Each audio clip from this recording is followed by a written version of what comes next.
Hello and welcome to the basic introduction of logarithms. We have two basic questions. First, what does the logarithm represent? And second, how does the expression representing the logarithm of a number is read? So to start off, we'll take an example.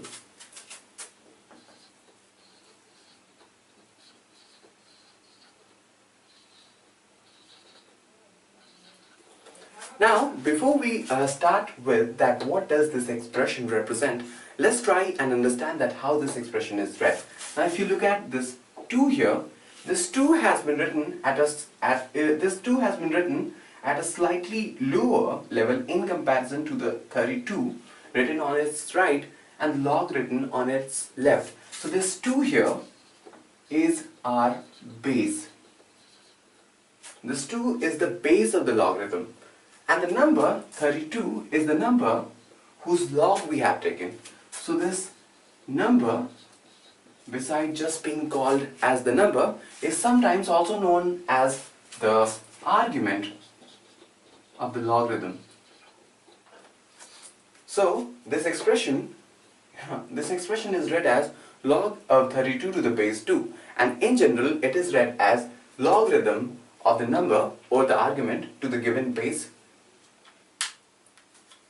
Okay, so now let's get to the most important part here, that what does log of 32 to the base 2 represent? So it represents the part to which 2 might have been raised so as to get the number or the argument 32. So we all know that 2 to the 5th or 2 raised to the power of 5 equals 32. So log of 32 to the base 2 is nothing but 5.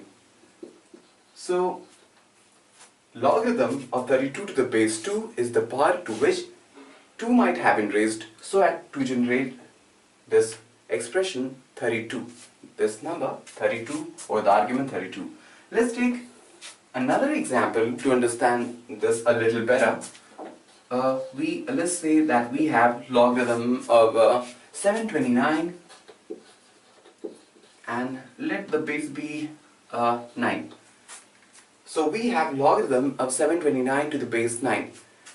And now what does this expression here, what does this log of 729 to the base 9 represent?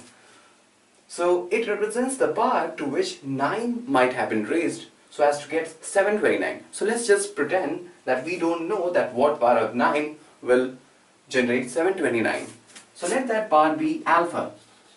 So if alpha is the part to which when 9 is raised, it generates 729.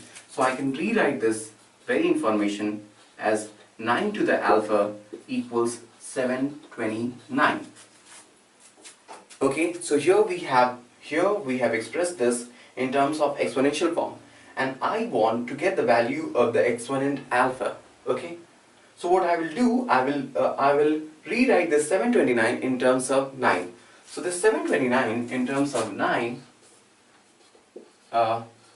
9 goes in there 81 times, then 9 9s are 81.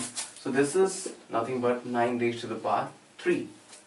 So 729 is 9 raised to the power 3. So we have equal quantities and bases are same. So the powers to which they might have been raised must be equal. So alpha equals 3. So 3 is the power to which when 9 is raised it generates 729. So logarithm of 729 to the base 9 is nothing but 3. So basically logarithm is asking us the question that what part of the base will generate the number, and in this case what part of 9 will generate 729.